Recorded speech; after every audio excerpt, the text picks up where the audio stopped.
వేయకముందు ఎందుకన్నా నా పొట్ట కొడతావు నువ్వు? వేసినాక అడుగుతా.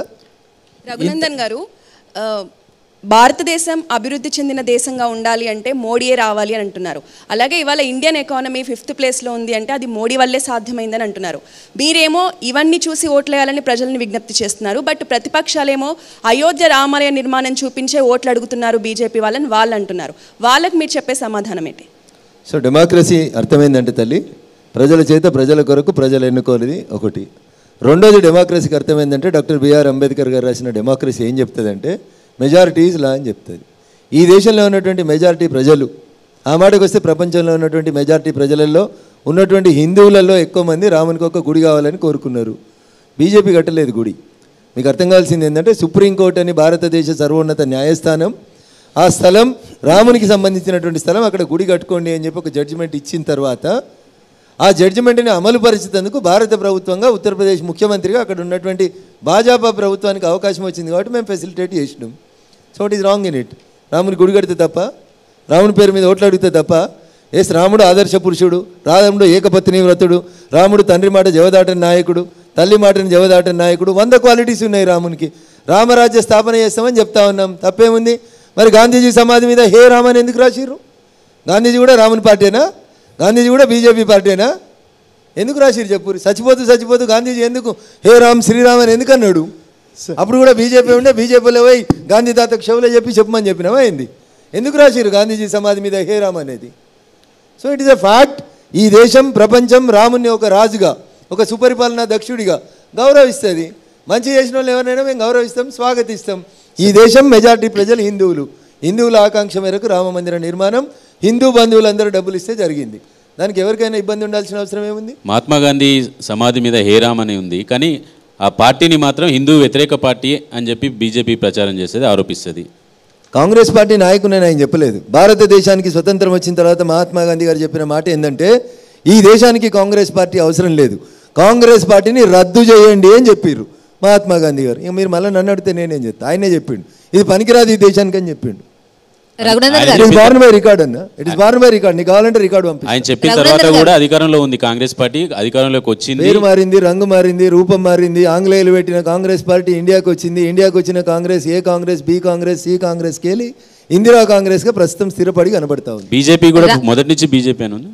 భారతీయ జనతా పార్టీ ఈ దేశ స్వతంత్ర సంగ్రామం తర్వాత ఎన్నికలకు పోయినప్పుడు జనసంఘ్ అనేటువంటి రూపంలో పోయినాం. అదే రూపానికి పర్యాయపదంగా భారతీయ జనతా పార్టీని కొనసాగిస్తూ ఉన్నాం.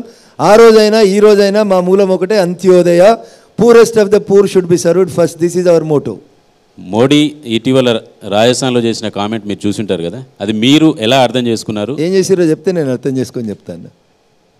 కాంగ్రెస్ అధికారంలోకి వస్తే హిందువుల తాలిబొట్లు ఇవన్నీ తాకట్టు పెట్టి ముస్లింలకు So these words were spoken by the then Prime Minister Mr. Manmohan Singh. ఏ రోజు అన్నాడు, ఏ సభలు అన్నాడు అనేది ఎన్టీ వాళ్ళు ప్లే చేయాలి. మీకు అది ఎలక్ట్రానిక్ మీడియా కాబట్టి మీ దగ్గరనే ఉంటుందన్న, మా దగ్గర ఉండదు ఆధారం. మన్మోహన్ సింగ్ గారు చెప్పిన మాట ఏంటంటే ఆ రోజు ఆ సభలో the first claim will be given to the Muslims అని చెప్పిండు. దాన్ని మోడీ గారు చెప్పారని మీరు తెలుగులో రాసిర్రు. ఇవాళ దాన్ని తెలుగులో రాసి ఏదో ముస్లింలకే మొదటి ప్రాధాన్యత మేము అనలేదన్న, మన్మోహన్ సింగ్ గారు అన్నది మేము చెప్తా ఉన్నాం. Congress manifesto is not written by the Congress people. Manmohan Singh చేసిన వ్యాఖ్యలు మోడీ నోటి నుంచి వస్తే అది మన్మోహన్ సింగ్ వ్యాఖ్యలు అని ఎట్లా అంటారు? ఎట్లయితే మరి కాంగ్రెస్ వికాస్ అనే సబ్కా సాత్ సబ్కా వికాస్ అనే బీజేపీ అన్ని వర్గాలు అన్ని మతాలు సమానంగా చూడాలి కదా. చూస్తున్నాం కదా, అందుకనే బాత్రూమ్ కట్టించినప్పుడు నువ్వు హిందువా ముస్లిం అని అడగలేదు కదా, నీకు సిలిండర్ ఇచ్చినప్పుడు నువ్వు హిందువా ముస్లిం అని అడగలేదు కదా. మేము ఎవరికైనా ఇచ్చినాం. ఉత్తరప్రదేశ్కి పోయి చూడు, ఎందుకు గెలుస్తుంది బీజేపీ ముస్లిమ్స్ ఉన్న దగ్గర? ట్రిపుల్ తలాక్ లోపల మేము ముస్లిం మహిళల మద్దతు ఇచ్చినాం. ట్రిపుల్ తలాక్లో మేము ఎవరికి సపోర్ట్ చేసినాం? సబ్కా సాత్ సబ్కా వికాస్ అన్నాం. ముస్లింలు కదా సామాన్య అని కోరుకోలేదు కదా మేము. ముస్లింలకు కూడా, ముస్లిం ఆడపిల్లలకు కూడా హక్కులు ఉండాలని కోరుకున్నాం మేము. అందుకనే ట్రిపుల్ తలాక్ తీసుకొచ్చినాం. రఘునందన్ గారు, రాముడు ఎక్కడైనా రాముడే కదండి, అయోధ్య రాముడే రాముడు కాదు కదా. మీరు ఇక్కడ రాముడి దగ్గరికి కూడా పత్రాలు తీసుకెళ్లి పూజలు చేయించవచ్చు కదా, అక్కడికే ఎందుకు తీసుకెళ్ళాలి? అది నా ఇష్టం. అంటే ఈ భారతదేశంలో ఆర్టికల్ 19 మనిషికి ఫ్రీగా బతికేటువంటి అవకాశాన్ని ఇస్తుంది, మాట్లాడే అవకాశాన్ని ఇస్తుంది, గుడ్డలు వేసుకునే అవకాశాన్ని ఇస్తుంది. మీ పక్కనున్నారు సాంప్రదాయ దుస్తులలో వచ్చారు, మీరెందుకు రాలేదని నేను అడగలేను కదా తల్లి. అది నీ ఇష్టం, ఇది కూడా నా ఇష్టం. నా సెంటిమెంట్ నేను పోయినాను, నా ఇష్టం ఉన్న గుళ్ళో నేను పూజ చేసుకుంటాను. మీరెవరు క్వశ్చన్ చేసే ఇది ఉంది కదా? నేను ఎందుకు క్వశ్చన్ చేసి రన్లేను. అయోధ్య రాముడినే ఎందుకు హైలైట్ చేస్తున్నారు? రాముని పేరు పెట్టుకున్నా కాబట్టి, రఘునందనుడు అని పెట్టుకున్నా కాబట్టి ఆడిపోయిన తల్లి. What is wrong in it? నాకు నచ్చిన పని నేను చేసిన, మీకు నచ్చిన పని మీరు అంటే చేస్తున్నారు. మీరు తెలంగాణ నుంచే కదా కాంటెస్ట్ చేస్తుంది. తెలంగాణ నేను పోతుంది పార్లమెంట్కి కదా, ఈ దేశానికి చట్టాలు చేసేటువంటి సభకు పోతున్నా కదా. తెలంగాణ ఓటర్లే కదా అండి మీకు ఓటేయాలి. తప్పేముంది అందులో? తెలంగాణ ఓటర్లు అయోధ్యకు పోలేదా? పోతున్నారు కదా. అయోధ్య రాముని దగ్గరికి తెలంగాణ ఓటర్లు కూడా పోతున్నారు. భద్రాద్రి రాముడు కూడా ఉన్నాడు కదా. పోయినా నేను భద్రాద్రిలో కూడా రాముడు ఉన్నాడు కదా. నేను ఎమ్మెల్యేగా గెలిచిన తర్వాత భద్రాద్రి రాముని దగ్గర కూడా 2 సార్లు పోయించినాను. ఇప్పుడు పార్లమెంట్కి వెళ్తున్నారు కాబట్టి అయోధ్య వెళ్ళారు మీరు. మీరు అడిగిన ప్రశ్నకి నేను అది సమాధానం చెప్పిన. నేను అయోధ్య కూడా దేశంలోనే ఉంది కదా అని చెప్పినాను.